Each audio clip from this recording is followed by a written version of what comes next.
जोहार दोस्तों, आप सबों का स्वागत है जेके स्टडी चैनल में।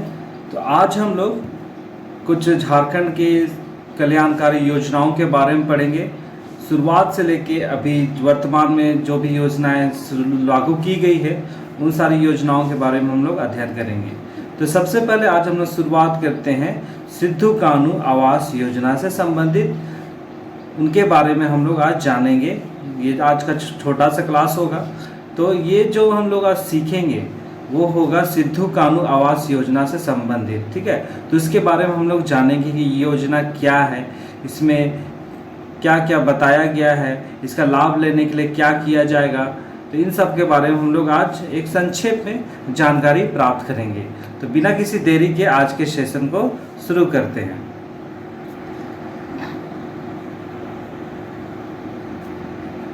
तो आपके सामने है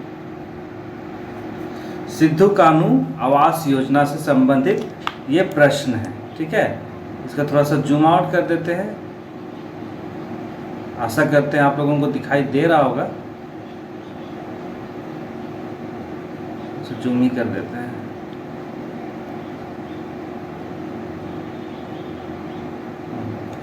ठीक है, तो यहाँ पे आप लोग देख रहे हैं ये है सिद्धू कान्हू आवास योजना, ठीक है। सिद्धू कान्हू आवास योजना, ये जो आवास योजना है इसकी शुरुआत की गई थी सन 2011 ईस्वी में, ठीक है। कब की गई थी?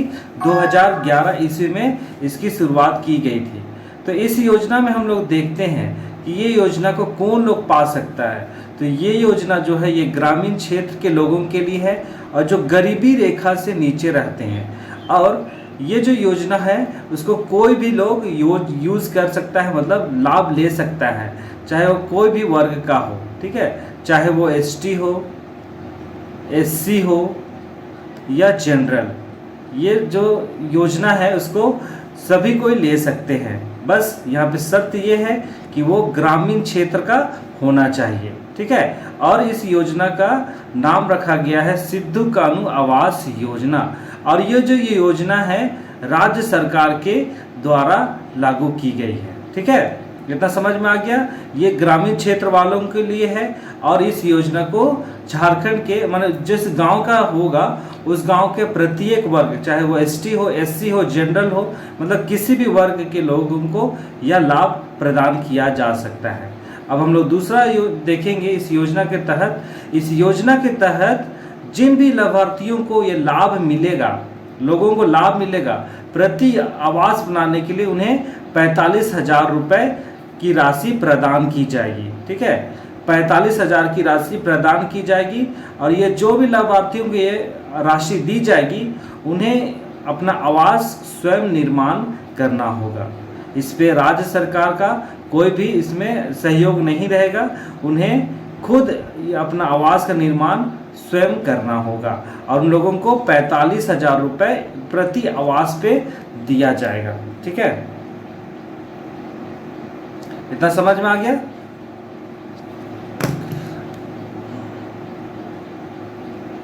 एक मिनट।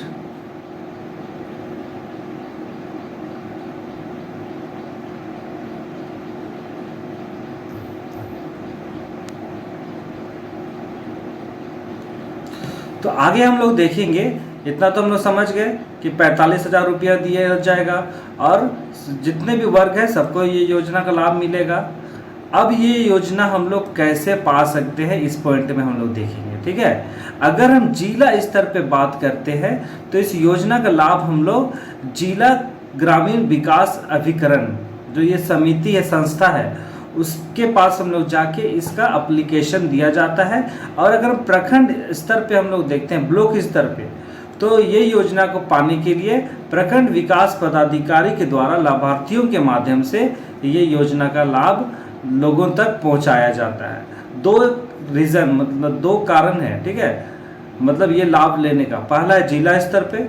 जिला स्तर पे हम लोग कहाँ जाएंगे? ग्रामीण विकास अभिकरण के पास जाएंगे।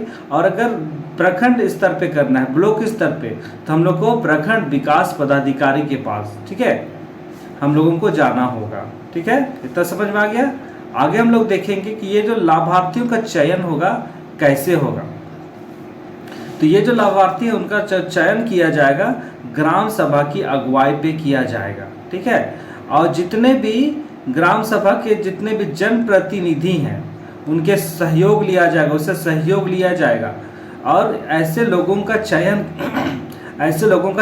किया जाएगा, ठीक है, जो ग्रामीण क्षेत्र के रहने वाले हैं, जो गरीबी रेखा से नीचे है, ठीक है, गरीबी रेखा से नीचे है और जिन्हें आवश्यकता है, ऐसे लोगों का ये जनप्रतिनिधि ये काम करती है और ग्राम सभा तक ये बात को पहुंचाती है और उनका चयन किया जाता है, ठीक है। अगला यहाँ पे दिखा जा रहा है कि चयन कैसे होगा।